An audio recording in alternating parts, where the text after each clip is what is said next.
जीवन का चिंतन कुछ और है, और जीवन के प्रारंभ से लगा करके आज तक का जीवन में अपने ढंग के साथ अपने तरीके से व्यतीत किया है। और यदि कहा जाए कि अपना परिचय मुझे देना पड़े तो कई रूपों में मेरा परिचय आपके सामने उपस्थित है। मुझे भारत का बहुत अच्छा ज्योतिषी भी कहते हैं, बहुत अच्छा लेखक भी कहते हैं, कवि रूप में भी कहा जाता है, उपन्यास रूप में भी कहा गया है, संगीत रूप में भी कहा गया है, तांत्रिक रूप में भी कहा गया है, मांत्रिक रूप में भी कहा गया है, योगी के रूप में भी कहा गया है, सन्यासी के रूप में भी कहा गया है, और गुरु के रूप में भी मैं आपके सामने उपस्थित हूं। ये सभी रूप मेरे हैं और इन सभी रूपों को मैंने पूर्णता के साथ जिया है। किसी रूप में किसी प्रकार की न्यूनता नहीं रखी। जिसमें ज्योतिष का भविष्य बिल्कुल बात उसमें था ही नहीं। ज्योतिष को एक माहौल बना दिया गया था।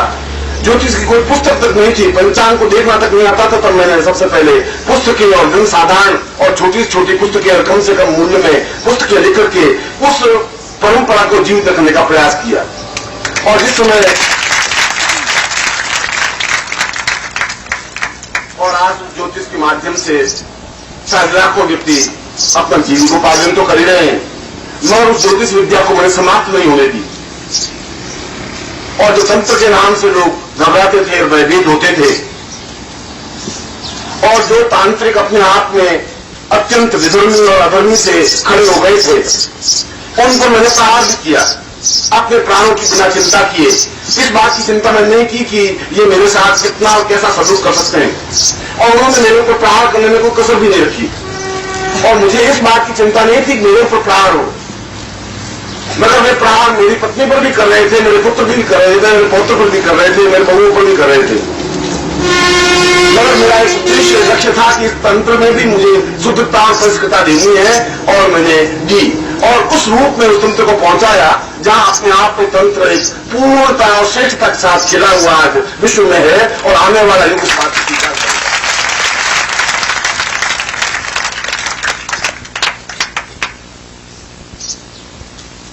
और यदि मैं अपना परिचय मंत्र के रूप में दूं तो मैं आपने सैकड़ों बार, दसियों बार यज्ञों में भाग लिया होगा मेरे साथ में, और उन यज्ञों में भाग लिया होगा जहां श्रेष्ठ विद्वान और ब्राह्मण कर्मकांडी विद्वान भाग लेते हैं, चाहे वो काशी का क्षेत्र हो, चाहे मुंबई का क्षेत्र हो। और वे जो उच्चारण अगर कर्मकांड का करते थे तो मैं भी उन्हीं के स्वर से ज्यादा श्रेष्ठ शुद्ध स्वर से मैं मंत्रों का उच्चारण उनके सामने यज्ञों के उन यजुर्वेद के मंत्रों के साथ उच्चारित करता था, और मौन बना हुआ नहीं था। और मैं अपना परिचय शुरू करके उनके सामने रख रहा था कि मैं मंत्र के क्षेत्र में भी उन सभी ब्राह्मणों से, उन सभी पंडितों से एक सेकंड में, एक क्षण भी पीछे नहीं हूं, शायद 4-6 कदम आगे ही हूं। और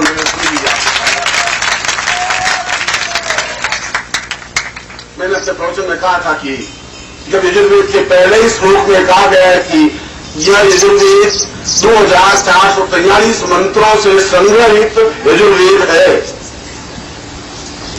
तो मैं पंडितों से पूछ रहा हूं कि 2443 मंत्रों में से 2000 मंत्र ही यजुर्वेद में है, तो 443 मंत्र कहां चले गए? वे कौन से मंत्र हैं? उनका उत्तर पंडितों के पास नहीं। और जो काशी के पंडितों इकट्ठे होकर के और काशी में यज्ञ करना अपने आप में कितना दुखदायी होता है, इसका अनुभव मैंने इस बार किया। इसलिए कि वे अहम से अपने आप में अत्यंत पूरित हैं, भरे हुए हैं।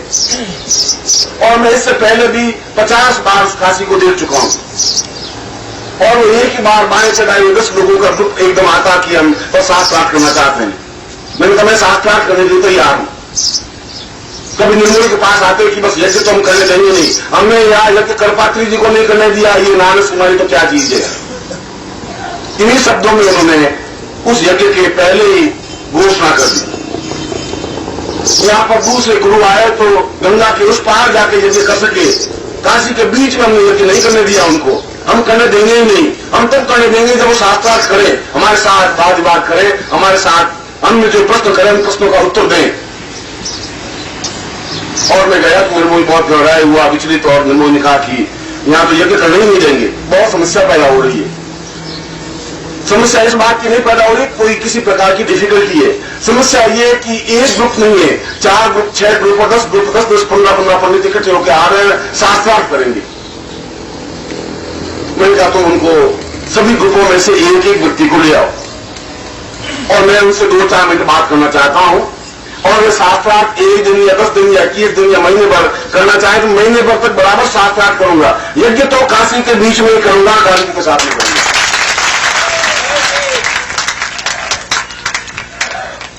और वे आए। मैंने कहा कि आप शास्त्रार्थ मुझसे कर सकते हैं। मैं जब यहां आया ही हूं यज्ञ करने के लिए तो मैं पूर्ण उद्घोष के साथ और पूर्ण यजुर्वेद मंत्रों के साथ और पूर्ण कर्मकांड विधान के साथ यज्ञ कार्य संपन्न करूंगा। यज्ञ तो मैं करके जाऊंगा ही, उसको तो आप मुझे रोक नहीं सकते। न ताकत से रोक सकते हैं न शक्ति से रोक सकते हैं। मैं जब अपने आप पे उतर जाऊंगा तो आप हजारों की भीड़ मेरे सामने कुछ कर नहीं सकती। मैं फिर भी मैं बहुत अत्यंत नम्र और विनीत होकर के भी मैं आपके साथ शास्त्रार्थ करने के लिए तैयार हूं, मगर शर्त एक ही है और ये शर्त लिखित रूप में तुम्हारा मेरे बीच में रहेगी। शर्त यह है कि अगर मैं हार गया शास्त्रार्थ में, अभी महीने और 2 महीने पहले यज्ञ हमने किया है, मैं अगर हार गया तो मैं शरीर अपना सिर मुंडवा दूंगा और आप मुझे लेकर के पूरे काशी की गलियों में घुमा सकते हैं। मैं घूमूंगा, शिष्य बनाऊंगा आपका। मगर यदि आप हार गए तो आपके समस्त सिर मुंडवा करके मैं आपको काशी की गलियों में घुमाऊंगा जरूर, छोड़ूंगा मैं आपको। इसके अलावा कोई आपके मेरे बीच में कोई एग्रीमेंट नहीं, कोई ब्रीच नहीं है। ये है, ये तो सोच लो। और उसके बाद विषय आपका है, मैं कोई विषय भी नहीं लूंगा। जिस विषय पर तुम शास्त्रार्थ करना चाहोगे मैं करूंगा। कर्मकांड पर, वैदिक पर, आयुर्वेद पर, चरक पर, किसी ब्रह्म पर और चिंतन पर और द्वैत पर और द्वैत पर, ये तुम्हारा विषय है। मैं इस बात की चिंता नहीं करूंगा। सब्जेक्ट आपका होगा, शास्त्रार्थ मैं करूंगा, निर्णयाधीश आपका होगा।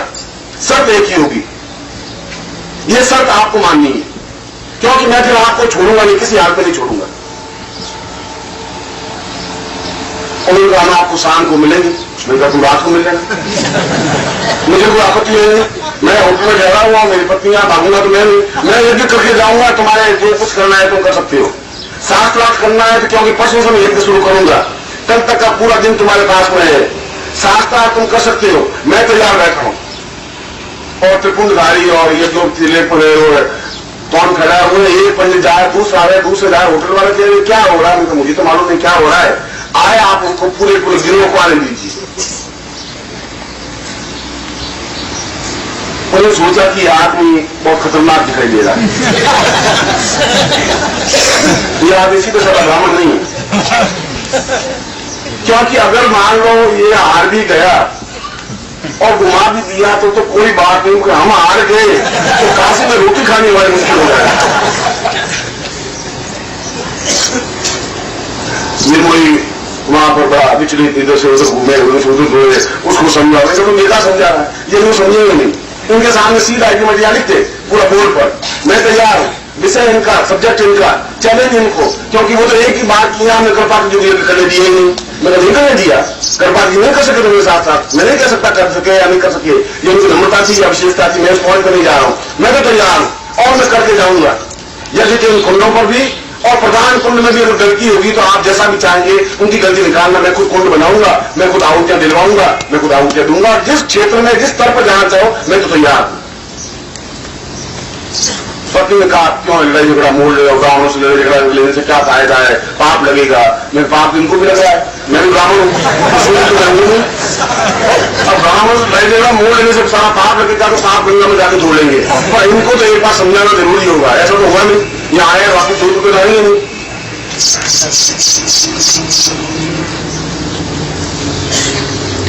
दूसरे दिन शाम को प्रवचन मेरा प्रारंभ हुआ और उस प्रवचन में वहां के कुलपति चांसलर महोदय खुद बैठे और उन्होंने कहा कि पिछले 150 वर्षों में इस मैदान में यज्ञ पंडितों ने होने नहीं दिया। आए तो बहुत, और मैं नहीं जानता कि यहां यज्ञ हो भी सकेगा कि नहीं। पहले दिन तो बोल रहे थे। मैंने सीमाली जी का नाम तो जरूर सुना है कि ज्योतिषी बहुत अच्छे हैं, मगर ये तो कर्मकांड के यहां बहुत बड़े विद्वान है। काशी तो विद्वानों की नगरी है। मैं तो केवल आपको मैदान दे दिया है, ठहरने के लिए व्यवस्था दे दी है। पंडितों से जूझना तो मेरा हिम्मत क्षमता है नहीं, मगर मैं सोच नहीं सकता कि यज्ञ कैसे संभव हो सकेगा, क्योंकि टेलीफोन पे टेलीफोन आ रहे हैं और समाचार के समाचार आ रहे हैं, अखबारों में छप रहा है शास्त्रार्थ होने की तैयारी। उधर शास्त्रार्थ में अकेला व्यक्ति खड़ा है, इधर ऐसा रोज अखबार में तो छपता ही था। 2 दिन से वो तो वहां घमासान चल ही रहा था। मैंने कुलपति महोदय का मैं केवल 15-20 मिनट अपनी प्रवचन इतनी बात तो कहूं, और मैं जब प्रवचन कर रहा था तो वो सारे पंडित पीछे खड़े खड़े सुन रहे थे, चुपचाप किनारे पर खड़े हुए। बीच में खड़े थे तो बीच में सारे शिष्य बैठे हुए थे। उनमें से अधिकतर आप भी बीच में होंगे, आप में से लोग उसमें आए होंगे। और जिस प्रकार से यहाँ खचाखच भरा हुआ था, उसी प्रकार से भी बिल्कुल दिल रखने की जगह नहीं थी। मगर उन पंडितों के सीआईडी भी और पंडित के लोग भी और पंडितों के परिवार भी बिल्कुल गली के किनारे और आसपास और पड़ोस में और खड़े सुन रहे थे कि ये क्या बोल रहा है। बोलने से मालूम पड़ जाएगा कि इसको हम ललकार लेंगे करें बस। और मैंने कहा कि मैं काशी में पहली बार नहीं आया हूं। कुलपति महोदय तो मेरे ज्योतिष के नाम से सुना होगा। मैंने कहा कि मेरा परिचय केवल ज्योतिषी के माध्यम से नहीं हो सकता।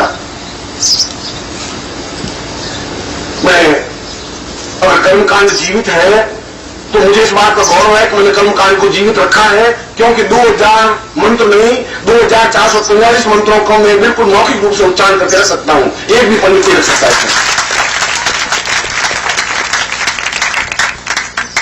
और यजुर्वेद का या तो पहला मंत्र गलत लिखिए तो वो जीतो हम बाल वसदेव वह सलताम पागे, तो मंत्र गलत है कि उसमें मंत्र कहा है कि मैं इस यजुर्वेद में 2443 मंत्रों को संग्रहित कर रहा हूं, या इनके पास पुस्तकें हैं, उस पुस्तकों में 2000 मंत्र हैं, वे 443 मंत्र मुझे सुना देंगे, या फिर मैं सुना दूं, या ये मुझे चैलेंज करें या मैं उनको चैलेंज कर रहा हूं। मैंने कहा तुम चुप करके जो सुन रहे हो आपको सामने आपके सुनने की हिम्मत रखनी चाहिए। मैं उन्हीं मंत्रों के माध्यम से, जिन मंत्रों का तुम उच्चारण नहीं कर सकोगे, उन मंत्रों के माध्यम से आहुति दिलवाऊंगा, और जिन मंत्रों को आप जानते हैं उन मंत्रों के माध्यम से भी आहुति दिलवाऊंगा। आहुति तो दूंगा ही। और मैं उस एक और जेतवे मंत्र का, उससे पहले का जो मंत्र था, यदि आपने रुद्राभिषेक कभी किया हो तो रुद्राभिषेक या लघु रुद्री, उसमें ओम गणानान्त्वा गणपति से स्टार्ट होता है। मगर ये तो मंत्र प्रारंभ मंत्र नहीं है। आज के लोगों से जो गोमती आ रही है या जो ये रुद्री है, रुद्राभिषेक है, वहां तो इस मंत्र से शुरू कर दिया है गणानान्त्वा। ये प्रारंभ मंत्र, उससे तो पहले का मंत्र और है, ओम महाचंदा प्रमाचंदा प्रतिमाचंदो शिवाय चंदा, वो मंत्र भी उठता है। अब वो मंत्र नहीं है तो दूसरा मंत्र है जो गणानान्त्वा गणपति को है। मैंने कहा इसे तो जितने से पहले का मंत्र मैं उसको उच्चारण कर रहा हूं, और 18 पेज का मंत्र एक सांस में बोल रहा हूं। उनमें से जो असली कोई ब्राह्मण हो मेरे सामने आए, इस मंत्र को वापस उच्चारण कर दे, मैं शिष्य बनने को तैयार हूं।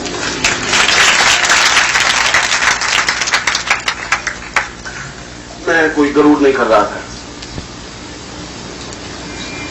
चलिए, उनका सौभाग्य था कि उन्होंने शास्त्रार्थ नहीं किया,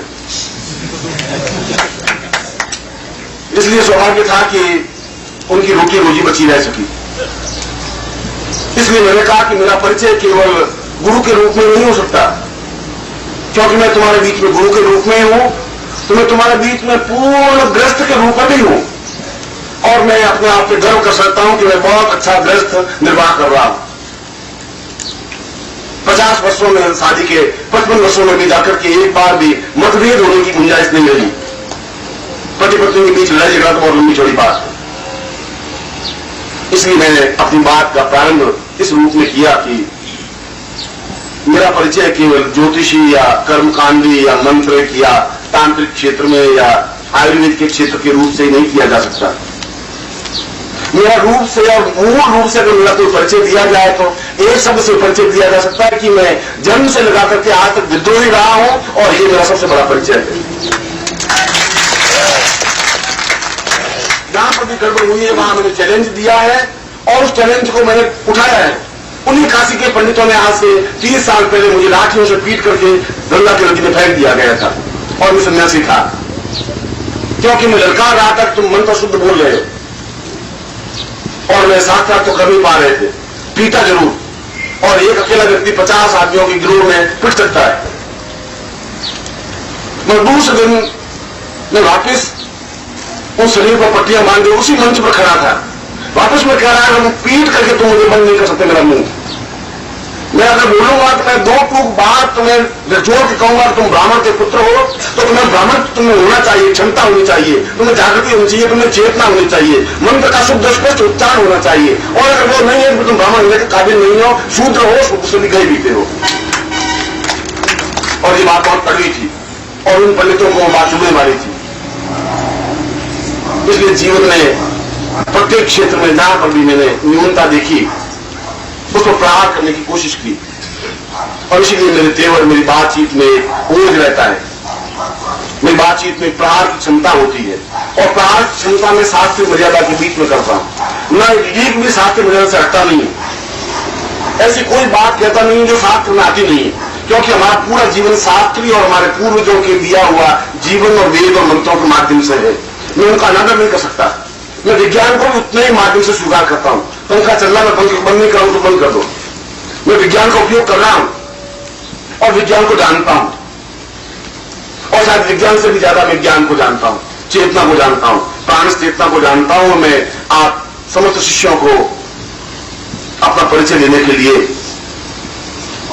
मैं केवल इसलिए अपनी बात कह रहा था कि पंगु बनकर के और बहुत कमजोर बनकर के जीवन में जीवित नहीं रहा जा सकता, और किसी एक छोटी सी चीज को लेकर के वैद्य नहीं बना जा सकता।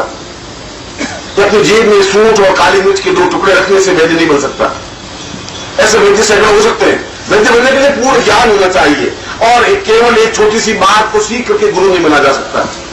इसलिए आप निखिलेश्वरानंद को कहने से नहीं पहचान सकेंगे, आप में पहचानने की क्षमता नहीं है, क्योंकि बहुत सामान्य सरल तरीके से तुम्हें गुरु मिल गए, इतने आसान तरीके से तुम्हें गुरु मिल गए कि उन गुरु के मूल्य महत्व को तुम नहीं समझ सकते। तो मुझमें और हरिद्वार में बैठे हुए सामान्य एक पंडित में कोई अंतर नहीं समझ पा रहे। तो मुझमें और एक सामान्य गुरु में डिफरेंस करने की क्षमता तुमने है नहीं। इस बात का मुझे दुख है। मैं ये नहीं कह रहा हूं तुम मुझे इंपोर्टेंस दो या मुझे महत्व दो, मैं कह रहा हूं तुम्हारी दृष्टि इतनी कम से कम क्षमता होनी चाहिए कि ये कांच का टुकड़ा है या हीरा है, और हीरा है तो फिर हमें लाभ क्या उठा सके, कितना उठा सके, क्योंकि जीवन तो जागृत व्यक्तित्व तो हजारों साल तक जीवित नहीं रह सकता। जब तक है तभी तक लाभ उठाया जा सकता है, और यदि हम लाभ उठा नहीं सके तो फिर तुम्हारे जीवन का और तुम्हारे जीवन की धड़कनों का अपने आप में कोई महत्व नहीं होगा। इसलिए मैंने ये बात को प्रारंभ करने से पूर्व कहा कि तुम जितने शिष्य बैठे हो उससे कम 20, 30, 50 गुना और शिष्य भारतवर्ष में हैं, और उन सबको मैं एकत्र अवश्य ही करूंगा, अपने जीवन काल में एकत्र करूंगा, गारंटी के साथ एकत्र करूंगा। क्योंकि ये तो जीवन की एक यात्रा है, मैं अपने जीवन की यात्रा में चल रहा हूं, और उस जीवन की यात्रा में कोई मील पर मुझे मिल गया शिष्य, कोई 1.5 मील पर मिला, कोई 2 मील पर मिला, हो सकता है कोई 40 मील पर मिलेगा तो सही, और जहां पर भी मिलेगा मैं उसको लेकर के अपने सीने से लगाऊंगा तो सही। हर बार मैं उसको याद दिलाऊंगा, हर बार उसके दिल पर ठोकर लगाऊंगा कि मैं तुम्हें वह चीज देना चाहता हूं जो तुम्हें बहुत ज्यादा जरूरी